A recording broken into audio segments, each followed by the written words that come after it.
राजाओं की पहली किताब अध्याय 19। एलिया होरेब पर्वत पर।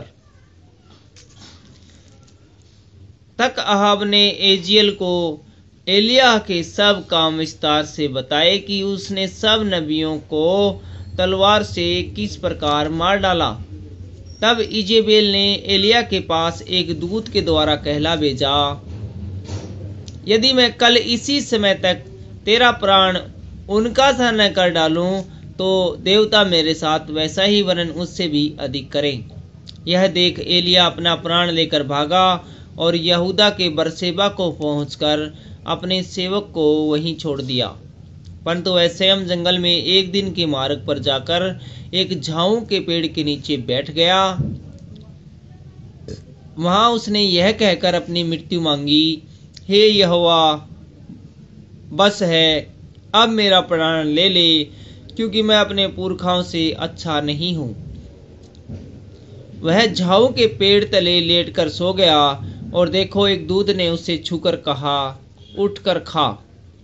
उसने दृष्टि करके क्या देखा कि मेरे सिहाने पत्थरों पर पकी हुई एक रोटी और एक सुराही पानी रखा है। तब उसने खाया और पिया और फिर लेट गया। दूसरी बार यहोवा का दूत आया और उसे छूकर कहा, उठकर खा, क्योंकि तुझे बहुत लंबी यात्रा करनी है।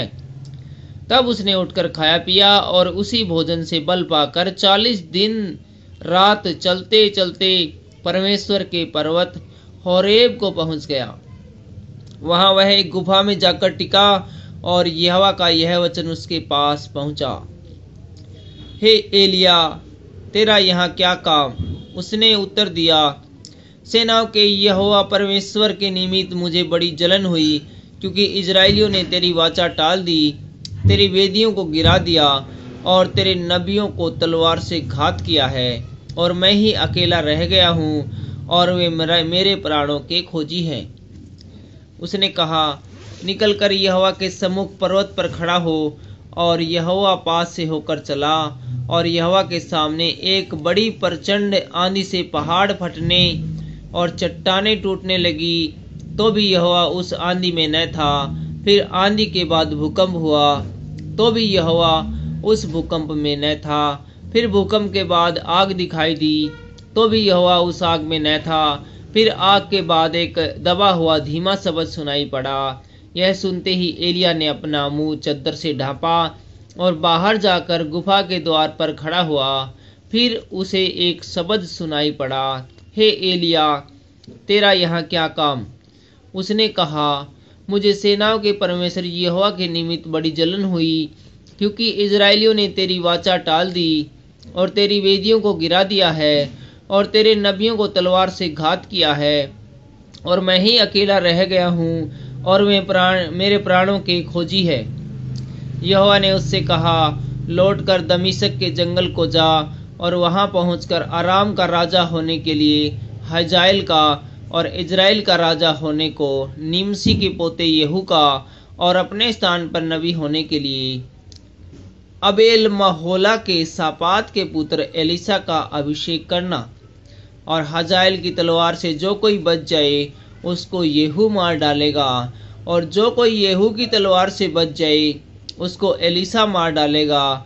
तो भी मैं 7,000 इजराइलियों को बचा रखूंगा। ये तो वे सब है जिन्होंने न तो बाल के आगे घुटने टेके और न मुंह से उसे चूमा। एलीसा का अभिषेक। तब वह वहां से चल दिया और शापात का पुत्र एलीसा उसे मिला, जो 12 जोड़ी बैल अपने आगे किए हुए स्वयं 12वीं के साथ होकर हल जोत रहा था। उसके पास जाकर एलिया ने अपनी चद्दर उस पर डाल दी। तब वह बैलों को छोड़कर एलिया के पीछे दौड़ा और कहने लगा, मुझे अपने माता पिता को चूमने दे, तब मैं तेरे पीछे चलूंगा। उसने कहा, लौट जा, मैंने तुझसे क्या किया है? तब वह उसके पीछे से लौट गया और एक जोड़ी बैल लेकर बलि किए और बैलों का सामान जलाकर उनका मांस पका के अपने लोगों को दे दिया और उन्होंने खाया। तब वह कमर बांधकर एलिया के पीछे चला और उसकी सेवा टहल करने लगा। Thank you.